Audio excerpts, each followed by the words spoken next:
goes up, and the difference between the two is not enough, so one does not grow enough to offset the decline of the other. You've got to do that. Interestingly, the ratio between them, so it's kind of 15% of sales revenue used to be digital in 2007. You now get up to kind of £1 in £3 coming from digital. So that's a fairly healthy situation. So I'm just putting up now to the growth rate. Don't worry too much about the first three, but the last bucket's interesting. So if you look at 2011 versus 2010, you will see the decline in physical revenue slowed, and the growth in digital revenue increased. Both of those are good news. So 2011 was a good year. Whether we should thank Adele for all of it, discuss. Probably.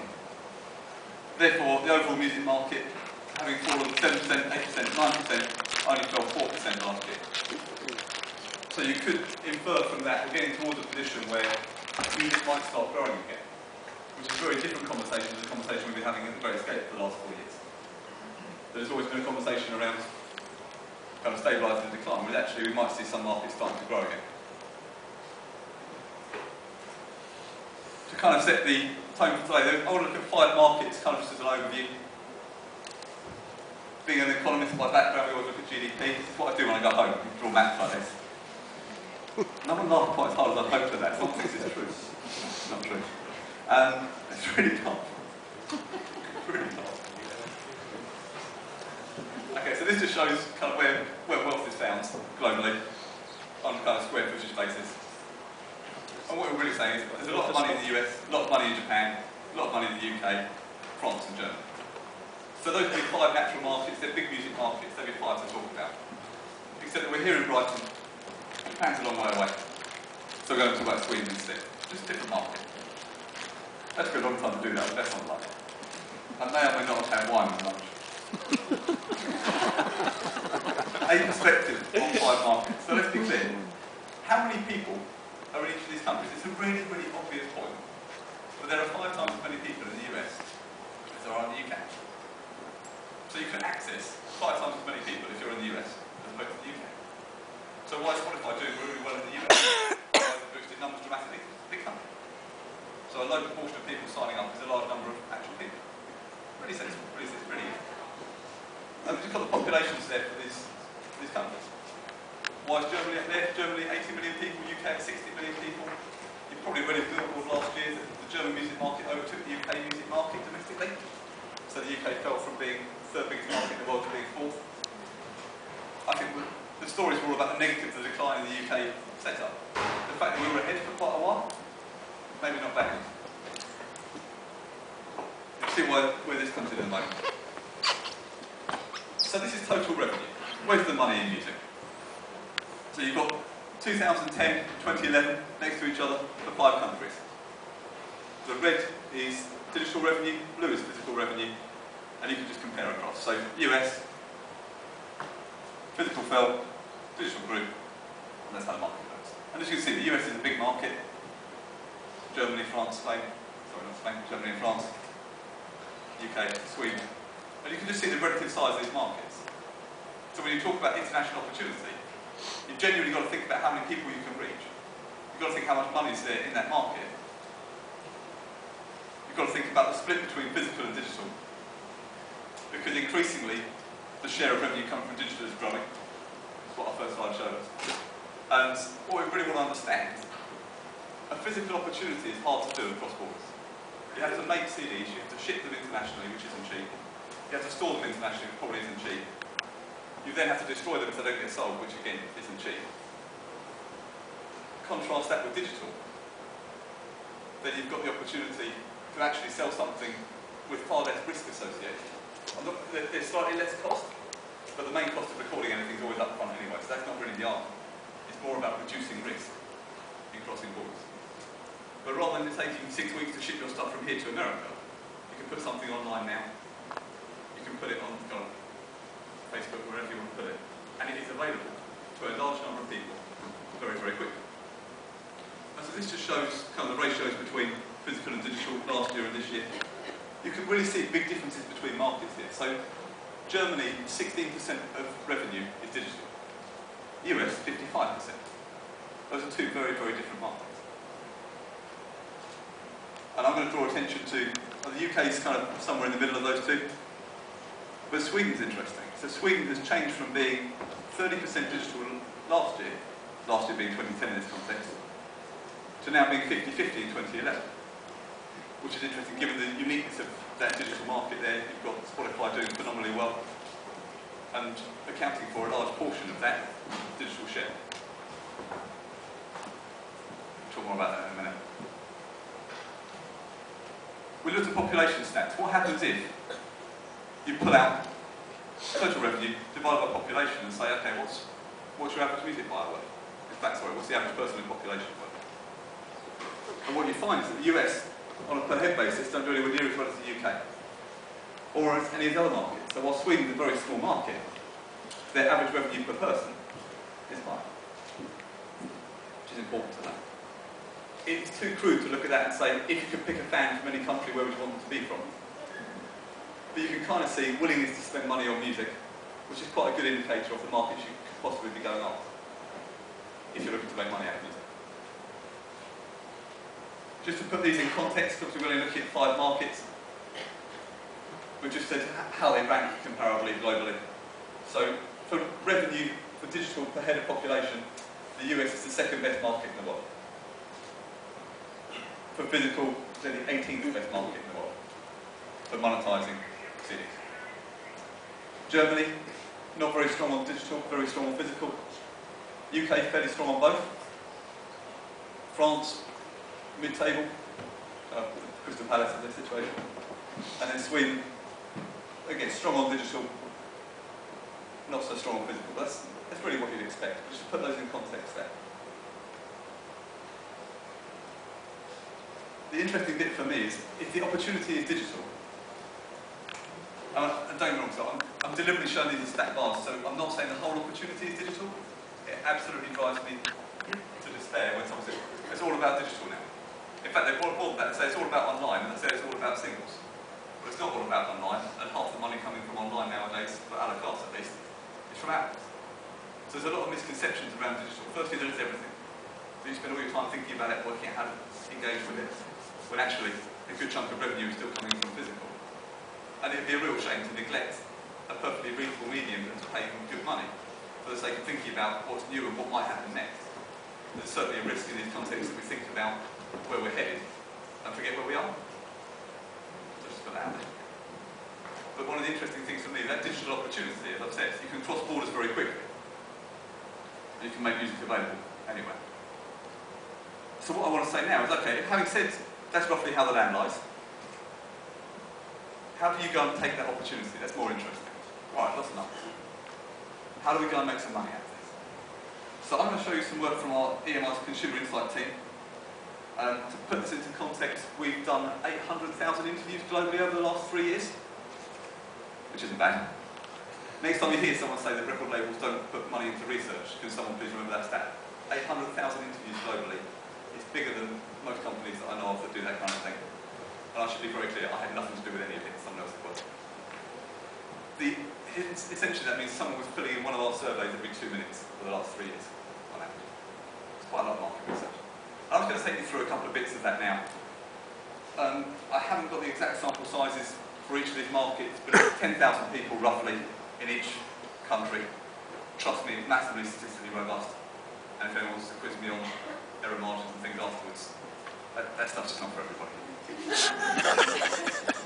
Alright, music discovery. Does it vary by market? The most popular way people discover music across all markets is radio. Back to my earlier point. There's a lot of time we spend looking at where we're going to go. You've got to look sometimes at where we are. What are the existing habits people have got? How do you already engage with media? Radio is a really important discovery method. Varies a bit across countries, but it's the highest for all of this. TV, similarly. Very important discovery method. And family and friends. Very important discovery method. If we were to go on, if you were to ask the average music industry person about music discovery, I'm not convinced that radio would have been the first answer they gave. Because we don't think that way. I just want to put out there, actually, consumers, we've got to remember, all of the conversation we have, we are quite, me more than most, but we're all quite unusual. But actually working where we do, thinking how we do, engaging how we do, isn't normal. And it's really important to understand how the average consumer actually behaves. And in this case, they like radio, they like TV, they like talking to their family and friends, as far as music recommendation, music discovery goes. How do the other channels compare? So the channels you'd normally expect people to talk about. We'll go with Spotify, Vivo, oh sorry, YouTube.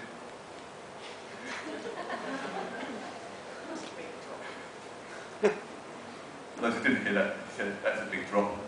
It's from Liverpool, pretty scary. So Spotify, YouTube, Facebook. Firstly, compared to the numbers on this other slide, we're talking about 60–70%, we're now down at 20 or 30%. So to look at these by market, Spotify does a reasonable job as far as music discovery is concerned. It's not bad at all. 20% of people in the US have discovered music through Spotify. 30% in Sweden. 6% in Germany, that's a reflection of kind of it being a relatively small streaming market. Spotify launched a month ago? A little while ago. Simplify's been there a lot longer, but hasn't really had mass market reach. YouTube, interestingly, fares better than Spotify. It's a wider platform, people can use it that way. But again, whilst it's popular and fairly ubiquitous, it's not delivering music discovery in quite the same way that TV and radio are. At least not to a wide audience. And then Facebook, again, similarly, 27% of people in the US have found music through Facebook. And you see, probably 20–30%, but again, half of the people are finding it on radio. And I just want to put that in context for you guys when you're thinking about how you market, how you try and reach out to new fans.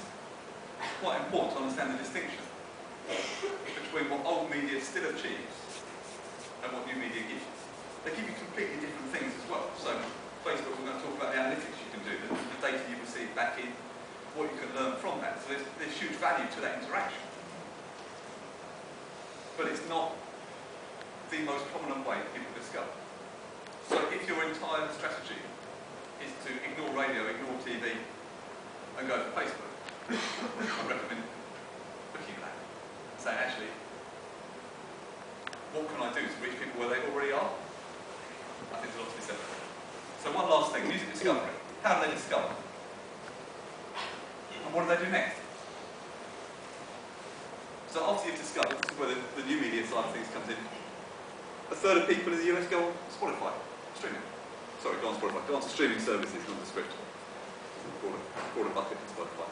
20% in Germany do the same. So audio streaming is a fairly popular way of sort of deepening an engagement with a piece of music. 46% of people in Sweden. So Sweden has got massive penetration to Spotify. A good portion of those people pay, and that's how they're using the platform. YouTube comes out phenomenally high as a second step. It's not how you discover the music itself, but it's how you then engage with it. So don't anyone walk away thinking I'm saying YouTube's rubbish and Vivo's even worse.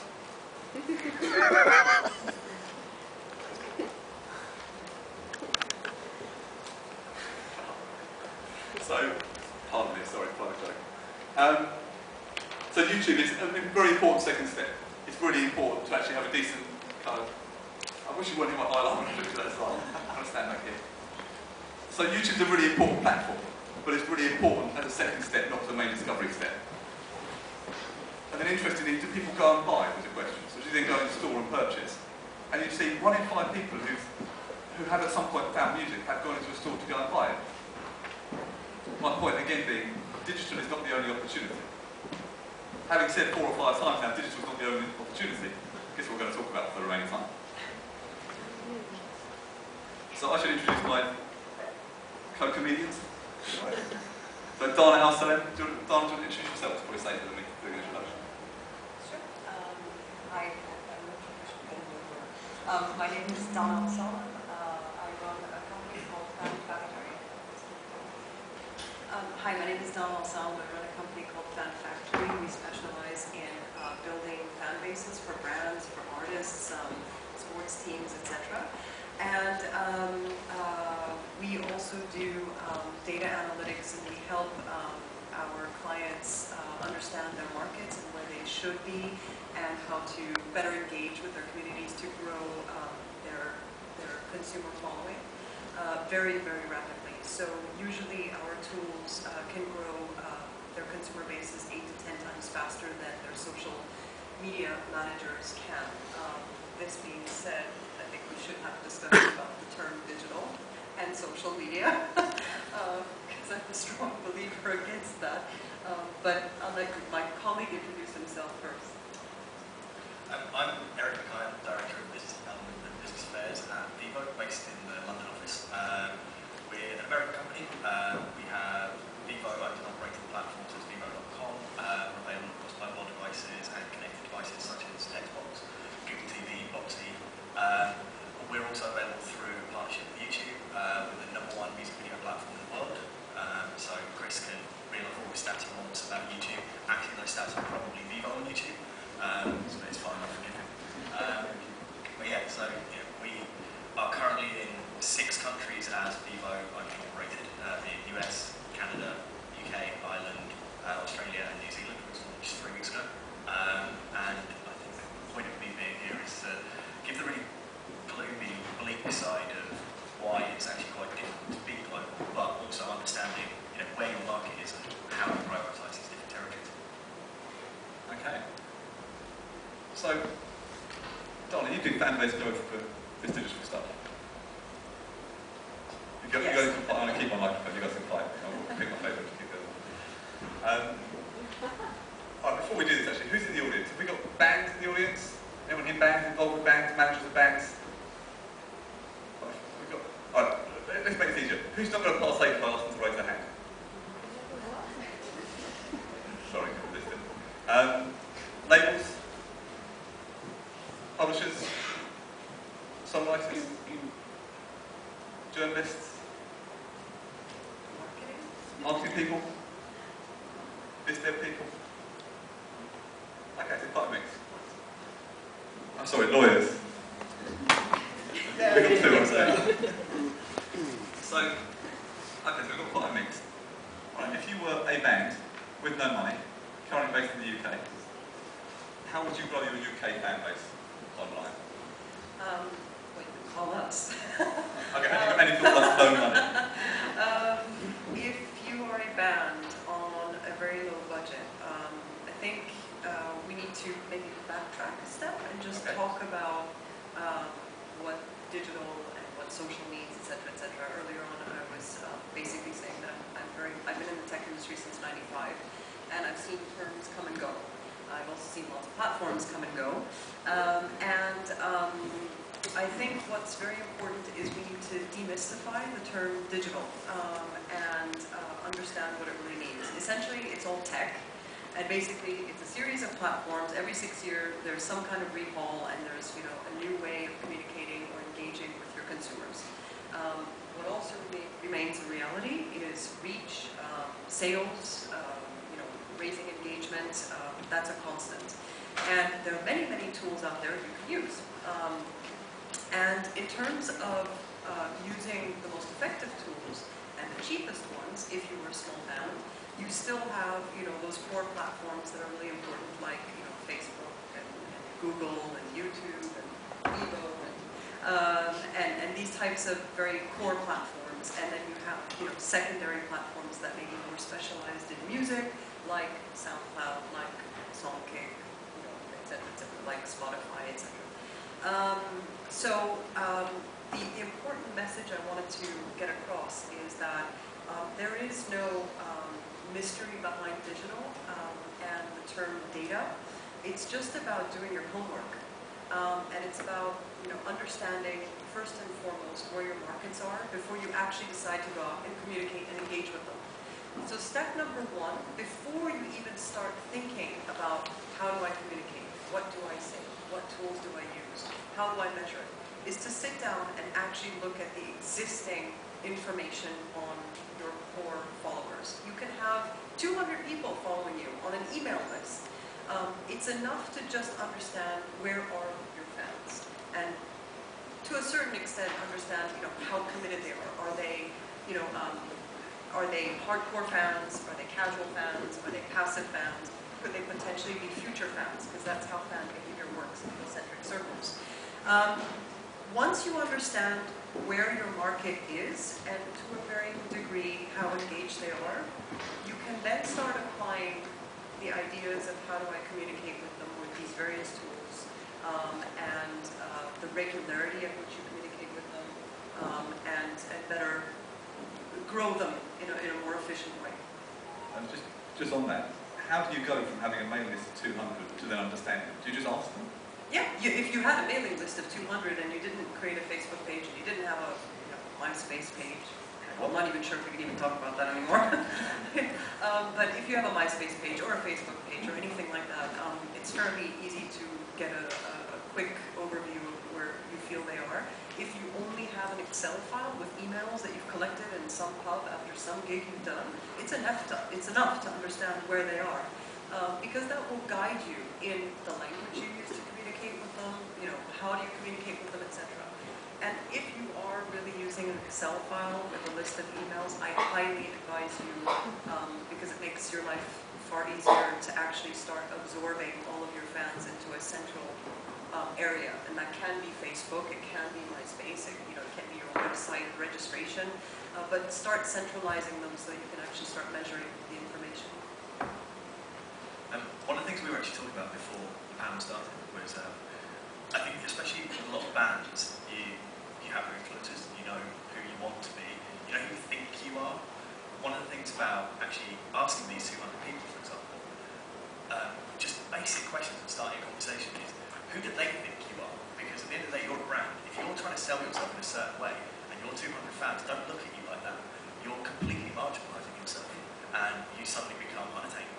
Whereas if you talk to them, understand that instead of you being U2, you're actually Snow Patrol, then, and you need to soften your image, do something else. Or if you think all of your fans are kind of teenage boys, but in actual fact they're like 22-year-old females, then you need to talk to them in a very, very different way. And just by opening the conversation up, we start to understand exactly who you're talking to and who wants to listen to you. Because, as Dana was saying before we even get to talking about analytics and the amount of information you can get from services such as Vivo, you need to understand who people are, and you just need to talk to them. It's a really obvious thing, but I think people, they like that idea of being unattainable and aspirational to people. Actually, that's not what people want anymore. They want to be involved in a conversation. Twitter proves it. You just need to throw something out there and start talking to people, because the more data you get, the better you can respond to your fan base, and the more you get out of them. Disney does a really good thing where they know who their fans are, and they actually have granular details how much their fans will spend. It doesn't matter what shit you push at them. If you stick Hannah Montana's face on a duvet cover, somebody's going to buy that. But they know the average revenue per Disney fan that they will spend. It's all data-driven, and they know that they can put Miley Cyrus in a studio recording any old crap, and somebody's going to buy it. But they know their fans. So, Hypothetically, of course. I love Miley Cyrus. I buy that shit. And do they cover? Probably not. My boyfriend would hate that. Okay, so there are a few platforms out there that people use. YouTube, Facebook, Spotify, all of which have got analytics bits attached to them. What do you want to know from your fans? So you're going to have this conversation, you're going to ask them how engaged they are. What else do you want to know for a start? Let's stay with the mailing list for a minute, and then we'll move on to other platforms in a second. I think we both have comments to make on that.